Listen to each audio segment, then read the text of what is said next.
everybody, it's me, Steve Schnee, and you are watching the CD Junkie. On this episode of CD Junkie, I wanted to talk about Rick Buckler and the Jam. Now, Rick Buckler just passed away a few days ago. I haven't been feeling very well, and I wanted to make this video last night, but I decided I have to push through, and I have to make it tonight. Because the Jam changed my life. I know it probably sounds like hyperbolic to, the Jam changed my life. Everybody says that about certain groups, whatever. But I will tell you, growing up, I was listening to the Beatles and the Monkees, Neil Diamond, Glenn Campbell, Osmonds, Jackson 5, all this great AM radio, Brandy, You're a Fine Girl by Looking Glass, or, One Toke Over the Line. I grew up on all that kind of stuff. I love pop music. Never got into the harder edge stuff, but there it was, I think it was, let's say 1977. And I was getting into Queen because my sister Dana was playing a lot of Queen. So then they had the new album coming out in early 78 called Jazz. And I remember there was a TV show, and this is probably February, March of 1978. So this is 47 years ago. They were going to show Queen videos. And at this point, there was no MTV. You could only watch these shows on Friday or Saturday. They'd show music videos. And, but I was still sort of stuck in my little rut. I was 14 years old, still just listening to the same stuff I'd been listening to previous years, Badfinger, stuff like that. I mean, I'm not complaining about any of the stuff I'm listening to, but I didn't know it. But I was searching for something else. So I was getting into Queen. Love the News of the World album. I was really waiting for the Jazz album to come out. So I stayed up, and the show starts. It's probably 11 o'clock, Channel 9 or something, or maybe Channel 5. I don't know. And all of a sudden I see Leon Russell. Now, Leon Russell, legend. I knew he was a legend then. I knew the song, I'm up on the Tyrone. I loved it because he sang so odd, at least for me as a kid. That's weird. But he had like long gray or blonde hair, this long beard, this hat on. And it's like, well, why is this guy hosting a show talking about Queen videos? But I was kind of hoodwinked because, they were going to show Queen videos, but that was the second half of the show. They were actually going to make you sit through a bunch of music videos by other bands first. Perfect, right? Perfect for an idiot like me who loved music. I wasn't that excited about that. But then I saw Kate Bush. 14 years old. I knew what pretty ladies look like. So, of course, and her voice was kind of high, but very pretty melody. I saw The Clash. And, whoa. That kind of scared me there, because, Joe Strummer yelling and stuff like that. I liked it, but I didn't love it. I mean, of course, I would love The Clash weeks later, but at this particular performance, I was, But then the Jam came on. This band right here. Bruce Foxton, Paul Weller, Rick Buckler. And I couldn't believe my eyes or my ears, because here was three guys. I remember sort of they were surrounded by what looked punky, and their music was edgy like punk, because I knew what punk was. I just hadn't really been exposed to it. Maybe heard the Ramones, the Sex Pistols, but I hadn't dived into it yet. I was 14 years old. And this was new music, so it wasn't getting played on the radio that often. So I was like, whoa, this is really interesting, because there's three guys here and they're wearing suits and ties, and they're playing Rickenbackers. Foxton had a Rickenbacker bass, and Paul Weller had a Rickenbacker guitar. And of course I knew that Rickenbacker was the guitar of choice for the Beatles, at least in my mind. So I sat there and I said, oh my God, it's the punk rock Beatles. And they didn't sound like the Beatles. They didn't necessarily look like the Beatles, but they had the suits and the ties and the Rickenbackers. To my mind, it was like, whoa. And they had great hooks. And the next day, I got my allowance, and I went down to Licorice Pizza, which was a music chain store at the time, and I bought their second album called This Is the Modern World. I think the album had only been out for a few months, maybe not quite that long, but I took that album home and it opened everything up for me because there were so many great songs there, so many great hooks. I'm listening to these guitars slash, but I'm hearing these songs that are instantly hummable, or by the time the fade out comes or the end comes, I'm singing along with it. This is what I wanted my music to sound like. I wanted these hooks, but I wanted something new because I loved my Badfinger and I loved my Queen and my Osmonds and my Beatles and my Monkees and stuff. I love that. I still do to this very day. I don't turn my back on anything. But at that point, what I needed in my life was something new, something exciting. Now, I'm a guy that likes to walk on the sunny side of the street, so I want my music to lift me up. Now, lyrically, I was not understanding what the Jam was singing about in terms of, I didn't know what sus was. I mean, I was 14 years old, early 1978.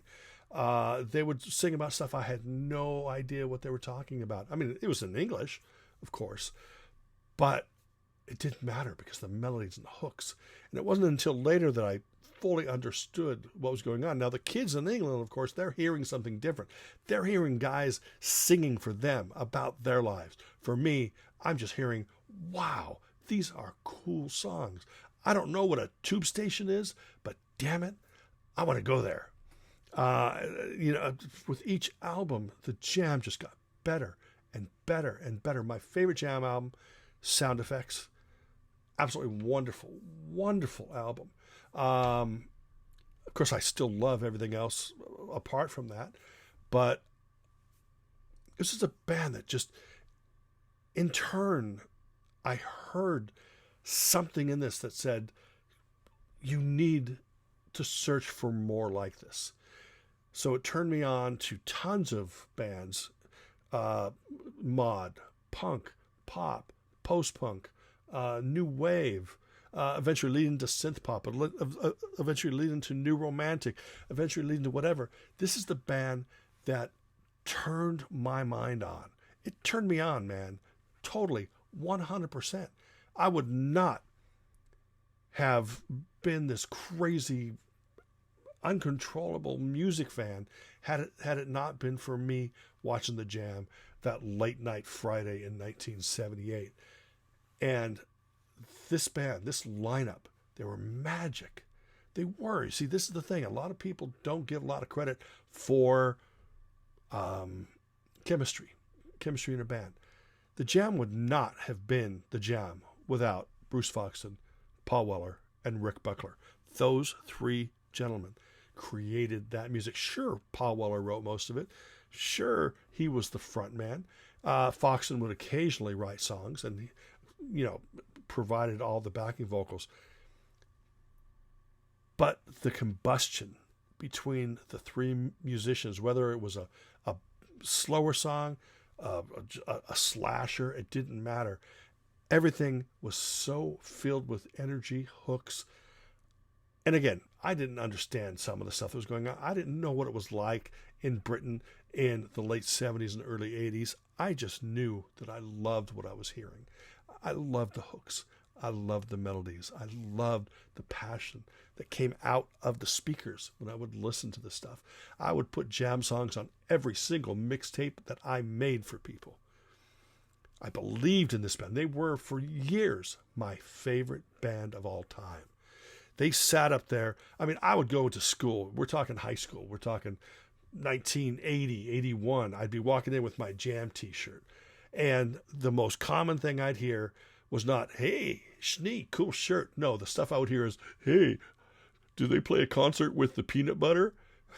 Oh, yeah, that's a funny one, guy. But it didn't matter because I love this band. And this band led to me opening my mind to so much great music. Because of this band, all this is here. And I can assure you that if you walked into this room and started going through my CD collection, you'd be going, who's that? Who's that? Who's that? Who's that? Who's that? What matters to me is the music. I don't care if the band is popular. The Jam at the time in the U.S., they didn't really make that big of a mark. They're huge in England. They were the #1 band in England for several years. I mean, Going Underground, a Town Called Malice. So, oh my God, I can go through every album. I mean, right now I've got songs going through my head, but I'm not going to sing them to you because, well, you don't want to hear that. But the Jam eventually broke up. I think it was 82, 83. Paul Weller, of course, went on to form the Style Council. Bruce Foxton initially pursued a solo career and then eventually joined Stiff Little Fingers. Rick Buckler, he actually became a member of a band called Time UK. So the drummer of the Jam went off to this Time UK band. Now, this is a CD that came out on Detour Records. It compiles the singles that had come out in the early 80s, early to mid 80s. And Time UK was actually kind of almost a super group of sorts. Because you had Rick Buckler from the Jam. You had Jimmy Edwards, who was the singer-songwriter. He was the singer for Master Switch. We lost him several years ago. Nick South, the bass player from Sniffin' the Tears. You had the guitar player from the Tom Robinson Band. I mean, all these guys came together and they created this edgy, cool music. Now, they only lasted a few singles or a couple EPs, and all of those are combined on this disc. But there's also songs by a group called Sharp. And what Sharp is Jimmy Edwards, the singer, Rick Buckler from the Jam, and Bruce Foxton from the Jam. So it's kind of 2/3 Jam. Now, we all know that eventually Bruce Foxton and Rick Buckler formed a group called From the Jam. And they brought in a gentleman by the name of Russell Hastings. And Rick only lasted a few years with From the Jam. And Bruce Foxton is very shortly going to retire from the group From the Jam. But this is a band that changed my life. But my story is not unique because he changed the lives of a lot of people around the world. The Jam, they were the voice of their generation, or voice for their generation. But they also speak to us now. Their music is just incredible, amazing. Of course, everyone knows Paul Weller's still out and about creating music. But what matters is my memories and your memories of the Jam are what has kept us going. Their music has filled our lives and has become very important, regardless of what anybody else thinks. That's the important thing about music. Love what you love. Now, the Jam is the band that told me in so many words, follow your own fucking path and just love what you love. And the Jam were it for me, especially during high school and beyond high school.